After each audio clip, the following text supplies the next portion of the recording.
You are welcome to LFN What's Your Say? The #1 listening show where we discuss real issues with real people like you. We are still featuring R. Kelly. Real name, Robert Sylvester Kelly. Also known as the R&B King. We are all aware R. Kelly has been avoiding the temptation to speak in his own defense throughout his 2 trials. It's lately been puzzling many people why he chose not to do this, and we have done our best to try and address this matter in some of our previous releases. According to R. Kelly though, he doesn't intend to remain quiet about the hardships he has been put through, along with the endless injustice he has been subjected to through the past years. R. Kelly as always will be writing a song describing this unfairness, which he says if he ever gets a chance to sing again, he will be happy to perform so that the world can get a chance to hear his side of the story. When asked whether this will still be relevant by the time he gets the chance to sing again, R. Kelly says when the time is right, the opportunity will present itself and the song will be unveiled. It doesn't really matter whether it's before or after his release, he says. His name has been unfairly tarnished, and he will be cleaning up by telling his side of the story irrespective of timing. It turns out what's important to him is not defending himself from the accusers, or convincing the jury that he is innocent. That according to him is for the lawyers to do. What he is most interested in is to make sure his fans and supporters are on the same page with him, and for this reason he will definitely sing a song. According to Robert, there is nothing the government has done for him in recognition that he is indeed a citizen of this country. But he will not forget who he is and where he comes from only because of this ill treatment. Kelly will not lose hope in the entire government, only because a particular group among them have declared war against him. With the help of his legal team, he will continue to fight for his freedom until the real government that listens to the Lord's commands comes to his rescue. When Kelly demanded that he be granted bail years ago, this he was denied with no real reason. When he demanded that he get a speedy and open trial, nothing was done. Instead, it took the government close to 3 years to even get started with his New York trial. According to R. Kelly, this was the highest manifestation of prejudice in our system. By locking him up for years as a mere suspect, it served to make the world think that the government was sure about his guilt, and how dangerous he could be to society, and they therefore wouldn't let him out of their sight, declaring him a flight risk. This was all purpose to give the media enough time to write all the wrong stories about him, describing him as a dangerous predator he has never been, so that by the time he went to trial, it would be a lot easier to whisk the jury into issuing all guilty verdicts. After the New York trial, when R. Kelly's attorney suggested a retrial, nothing was done.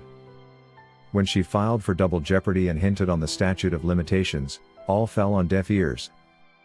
And even when she suggested New York sentencing awaits the Chicago trial in order to respect R. Kelly's right against self-incrimination, it all looked as though she was speaking to a log. And so R. Kelly was sentenced amidst circumstances where he couldn't submit his final pre-sentencing mitigations, for fear of how this would affect what was an upcoming Chicago trial. While R. Kelly may be quiet, it doesn't mean that he don't see the entire trail of injustices against him. He knows well who is behind this, and what they are trying to achieve. And when his turn to speak comes, he will sing a song to ensure the whole world gets to know what he has had to experience. So that hopefully, this will not happen again to another innocent person. Meanwhile, this will not be the first time R. Kelly is using his talent to spread an important message to the world. In 2004, for example, the R&B star did release a very meaningful song entitled You Saved Me. The song did describe the life of a troubled man who the Lord did not forget. R. Kelly has always taken time to use his musical gift to disseminate messages of love and togetherness. This is what made him special and unpredictable. Doing special songs such as The Storm Is Over and I Believe I Can Fly made him different from other artists in his genre, boosting his record sales and growing him a global fandom. If he comes up with a song about his current troubles, the whole world will be waiting to hear it. According to Joe, we all are waiting to see R. Kelly appeal his case, but this has taken a lot longer than we had anticipated. The government is definitely up to something. We are glad that it's been finally announced for March 18th. We hope there is a way this can be brought to speed so that our R&B king can get closure. Otherwise, The New York wrongful conviction was a huge blow to the defense, considering it carries the longest sentence attached to the RICO Act violation charges. While he is likely to be successful with his appeal, we have already lost precious time attending to these fictitious and tactical delays. According to Ordinary Woman, Michael Jackson did mention how Sony operates. How the company will turn against its own signed artists and make them pay, just because they have chosen to claim for their own money. The world ignored him, until Prince had the same issues. You would think that R. Kelly being in jail now, the women would leave him alone, but the reverse is true.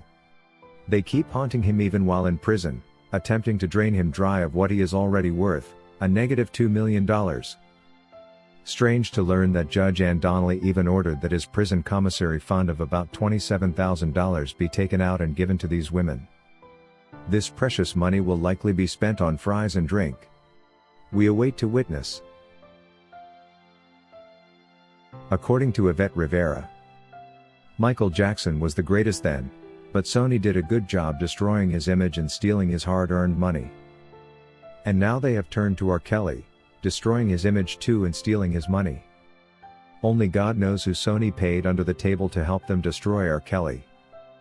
This is all about the money. When an artist tries to free themselves from Sony, they will erase you or jail you with bogus accusations. The good thing is we now know who they truly are. While Michael Jackson described the Sony boss as the evil one, we actually do think that the entire company is what he meant. Sony is not the company it says it is. They do not promote music, they kill it instead. Surely we need a replacement for it. According to Gerald, I can't wait to listen to that song R. Kelly intends to release.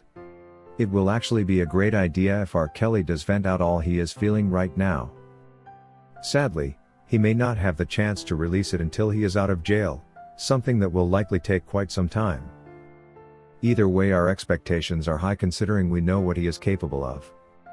We love you R. Kelly, and we will continue to share these videos as this is the best support we can offer at the moment. Thank you for watching today's video, a production of LFN Media, giving you another perspective of issues at hand. We make it our business to keep you updated with the truth amidst the cloud of lies the media wants you to believe. It is therefore important to subscribe to this channel, hit the bell icon and allow all notifications so that you don't miss out whenever we publish a new video.